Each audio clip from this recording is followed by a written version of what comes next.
Everybody, back for another one. Slayer Nukes.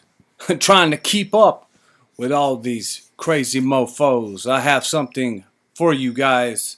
Yeah, not what you're looking at right here. That's Silverman in blackface, if you guys forgot about that. But anyways, that's not what we're going to talk about right here. We're going to talk about a young couple that got murdered years ago that never made the mainstream news.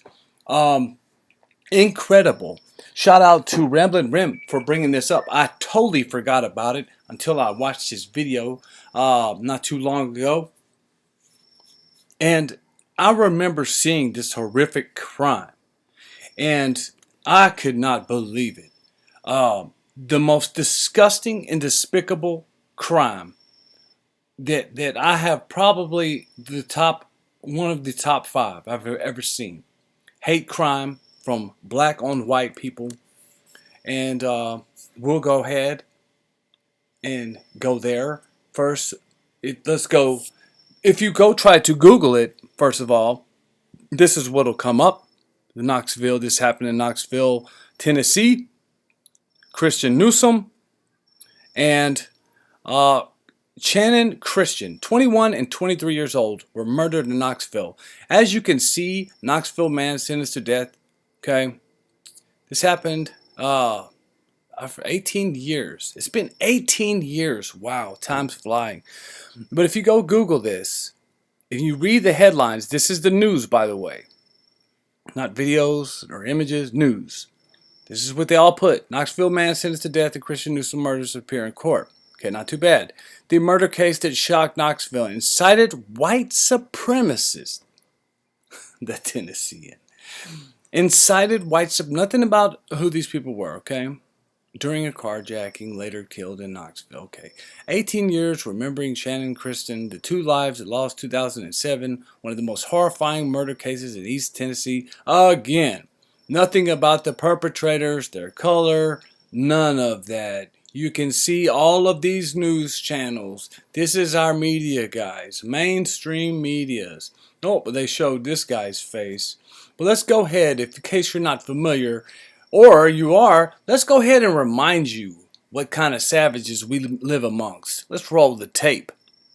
Hello, everyone. I'm Brittany Bailey. It is one of the most shocking and horrifying murder cases to ever happen in East Tennessee, one that took two young lives full of promise and put their families through 8 criminal trials.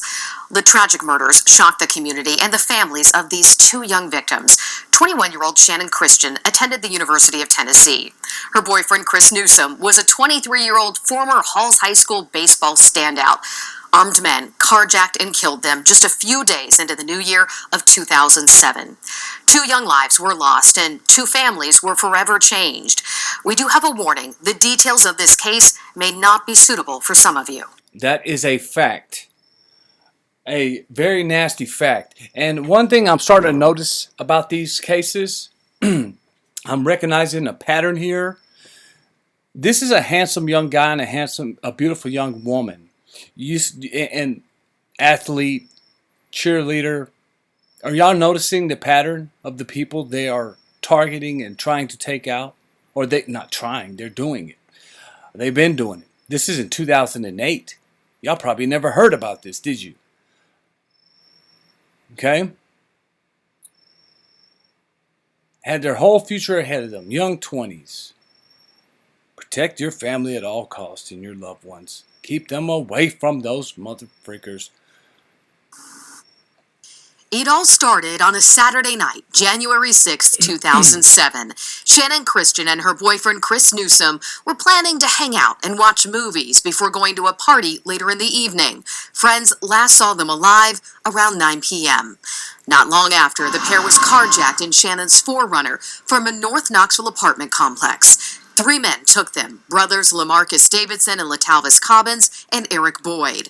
The carjackers blindfolded them and drove them in Shannon's 4Runner to Davidson's rented house on Chipman Street, just about 3 miles from the apartment complex. Okay, let's look at these guys again.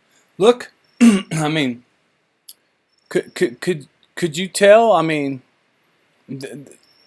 this guy looks like a a normal guy. I mean, I don't know what he's dressed like, or this is but this was when they got arrested. So this was back in 2008. This guy, yeah, I know that look. I know that look. Don't trust it. This guy here looks like somebody you would see on the news, reporting the news, you know, in a two-piece with a tie. But yes, guys, let's go. Davidson's rented house on Chipman Street, just about 3 miles from the apartment complex. According to the investigation, Chris Newsom was raped an hour or two before his death. The guy was raped. They fucked him first. I repeat, they fucked him first. They raped the guy first. You get your car jacked. You go get blindfolded. Go to some strange house. You probably just think you don't know what's going on. The horror that these people must have felt and went through turns my stomach in knots. That's why people like this,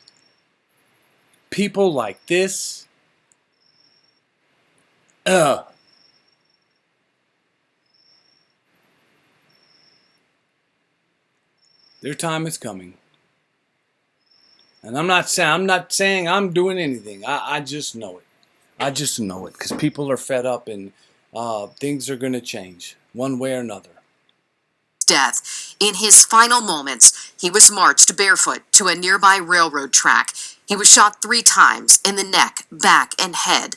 The killers had stuffed a sock in his mouth, tied his wrists and ankles, and covered his head with a sweatshirt tied around his neck with shoestrings. His body was doused in gasoline and set on fire. A railroad employee found his body the next afternoon near the tracks. Who does this kind of stuff, man? I mean, during World War II, did they even do nasty, did they even do things like that? God forgive me. This is so much, man, to handle. This is a lot to handle. I feel for paramedics who had to arrive on this scene. Never, that's why I show you people like this. Never forget, these people are laughing. These people they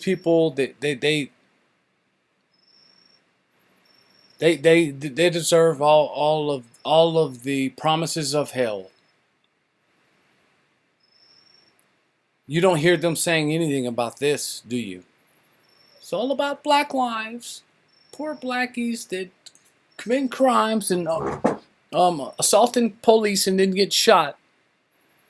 But he didn't have a weapon, but he was trying to take the cop's gun or whatever the fuck happened. Channon was brutally tortured and raped in multiple ways. DNA evidence suggests she was raped by Cobbins and Davidson. She was hit in the head, and bleach was used in her mouth and vaginal area to try to destroy DNA evidence. She was hogtied and put in a garbage bag while still alive, with her head wrapped in a second garbage bag. She suffocated to death. Still alive after all of that shit. Knowing her boyfriend just got raped. She had to witness. I don't know who had it worse. The boyfriend getting raped, knowing that his wife would be the next victim after he got walked to the tracks, knowing that he could not save his girlfriend in the house behind him, or the woman that know her boyfriend just heard the gunshots and never seen him come back to the house. Like I said, this prison is not good enough. The death penalty is not alone good enough. We need set this shit up in Times Square, like a big stadium, the biggest football stadium, and pack it out with these liberals and let them watch. Let them watch the execution of these people. I think people need a public display. A public display of what happens to people that do things like this. This is too much. On January 9th, Knoxville police stormed the home on Chipman Street after a fingerprint found in Shannon's Toyota led them there. That's where they found her body, stuffed in a garbage can in the kitchen. By then, the suspects had fled, and the search was on to find them. There would be 2 additional names added to that list of suspects in the murders of Channon Christian and Chris Newsom. In all, 5 people were charged with multiple counts. 5 of them. Lemarcus Davidson was known as Slim. He was the crime ringleader and 25 years old at the time. Is it because of that fucking forehead? He was the brains of the fucking crime, or what? Punishment is death. He's now on... I'm sorry. I can't help it. Let's rewind that. No, I'm not trying to be funny or nothing, but good Lord. That is just a sigh of relief to these people. Like, thank God. That's what that was. Thank you, God. Some justice. Isn't that sad? Oh my God. It's sad. It's sad. It's fucking sad. These people, man. They had to, yes, after all of this trial. This was a long trial, by the way. And I don't think all of them got sentenced. Some of them are going to get out. But, yeah, one more time. Yes. And like I said, this should have been done in front of everybody. This should have been OJ type of news right here. Bigger. Years old at the time. Worldwide news, just like George Floyd. These 2 people deserve gold platinum caskets with the mayor crying in front of the fucking news. That's what these people deserved. The punishment is death. He's now on death row in Nashville. His brother, Latallus Cobbins, was 24 years old when the murders happened. Jurors convicted him of rape, murder, and facilitation of murder. Can you imagine? Do y'all have siblings, brothers? Could you imagine doing something like that with your brother? It's fucking gross. Serving a life sentence with no chance at parole. DNA from both of the brothers was found on Shannon's body. So he will die in prison, no execution. From whatever disease, but we will be paying taxes for him to stay there and live there along with Jamal and Kendrick and all his buddies slapping dominoes. Three hots in the cot. Eric Boyd was the oldest of the suspects. He was 35 years old at the time. He and Davidson had served time together in looks like I said, looks harmless. Prison. He also was the only suspect to not face state charges initially. Instead, a federal jury convicted him of being an accessory to carjacking.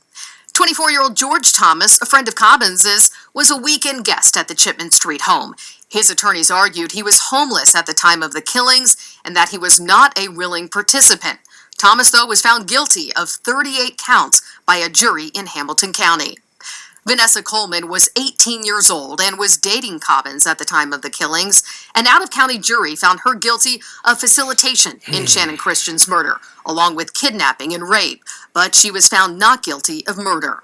She was sentenced to 53 years in prison, but after a November 2012 retrial, a different jury convicted her on similar but lesser charges, and she was sentenced to 35 years in prison. Those 5 suspects are all guilty for their various roles in the kidnapping, rapes, and murders. 2 young people who had their whole lives ahead of them were taken far too soon.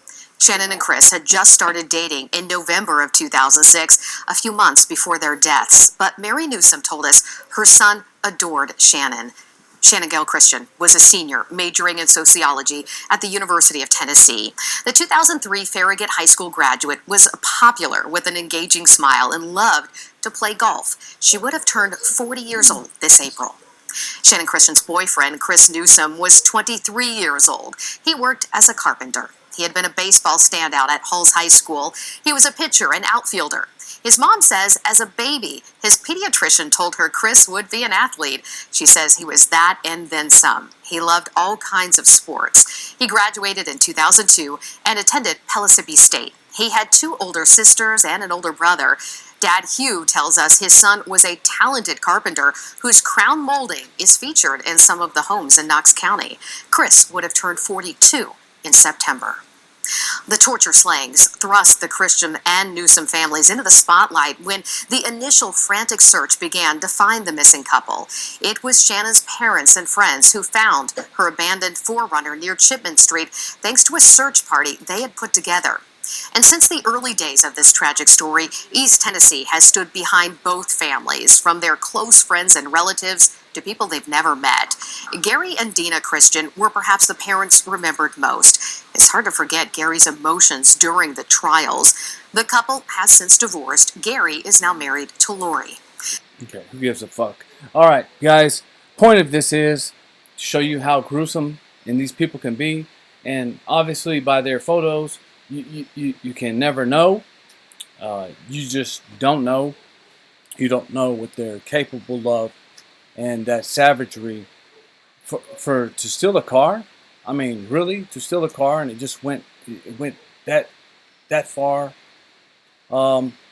So I just, that's a hard case to stomach, and it's just like I said. You go look it up, and it's barely even. It's hardly even mainstream, despicable, disgusting, and yeah. So the good die young, man, and this is tragic. And like I said, this happened in 2008. And what happened in 2008? Barack Obama got. This is when he became president, and like I said, this is when all of them got emboldened to do this. They felt privileged. They felt just that something just lit up in them that made them. They've always been like this. It just 2008 was like the the first quarter kickoff. You know, let's get it started, boys. Kill these 2 motherfuckers. Touchdown. You know, and like I said, been around, grew up around, and I know the dirty fucking thoughts and things and degenerate shit. I've seen more than I care to talk about, and listen to it. But okay, guys, I'm gonna leave it at that. So hope you guys have a good one. Stay blessed, and you know, stay strapped. Protect yourself. Watch out for your family. Check on them. Lock your doors if you live around them. Always watch. And never let them. Never, no matter how friendly they may seem, stay away. Stay away. Say hi, whatever. But if they're stopped, broke down on the side of the road, don't stop. Could be a trap. Some of y'all good Christian folks out there, y'all know y'all want to help people, but you never know what you might be getting yourself into. Just leave them alone. Leave them alone, and hopefully we'll start getting some segregation lines soon or something like that. Or I think naturally, if that don't happen, then naturally people will just start going their own separate ways. I'm already going my separate way. I'm already got my own path carved out for me, and I suggest you all do the same. And still, even though if we have to go other places, that we still look out for each other, help each other out, help each other expand, support each other, let's just small channels like this, like I'm talking about, and we keep looking out for each other and checking on each other too as well, because after what happened to Charlie Kirk, you never know. You never know. Somebody as nice as that guy was, we just don't know. And I'm done trying to figure it out. I'm done trying to tolerate. And I don't care how they feel about it.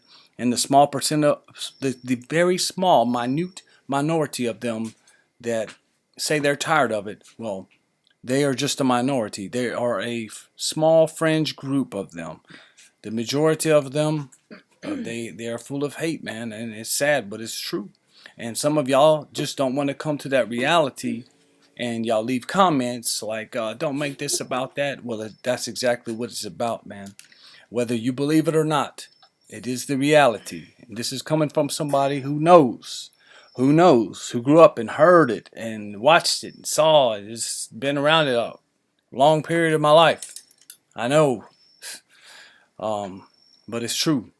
But the good Lord is coming back for those that give their life. And I just want to end this message with that. That like I say, man, if you don't know God, get to know Him. And I think that would be the only way that everybody could live together and coexist if they gave their life to Christ, because we would be living the right way in love and peace and forgiveness and things like that. But you see, we're dealing with people who don't have that in their hearts. And I think just something is off different. Maybe I'm starting to wonder, are they demons? I don't know, man. I hate to say that. Sounds bad, but I'm not sure. I don't know everything. But here's some wisdom. Is use pattern recognition will save your life. Staying away from them will lower the statistics. Will lower the rate. Lower the chances. So yeah, it's just like catching AIDS. The less times you sleep around without a condom, the lower chances you have of catching AIDS. It's the same way with these people. The less time you spend around them, the less time you have them fucking graping you and setting you on fire and putting you on a railroad tracks for your family to come not have to identify you. Okay. All right. God bless you all. I hope y'all pray, y'all stay protected, y'all's families are safe, and that y'all never have to deal with this, and we don't have to deal with this ever, and things change. Amen. God bless. Slayer News. Good night.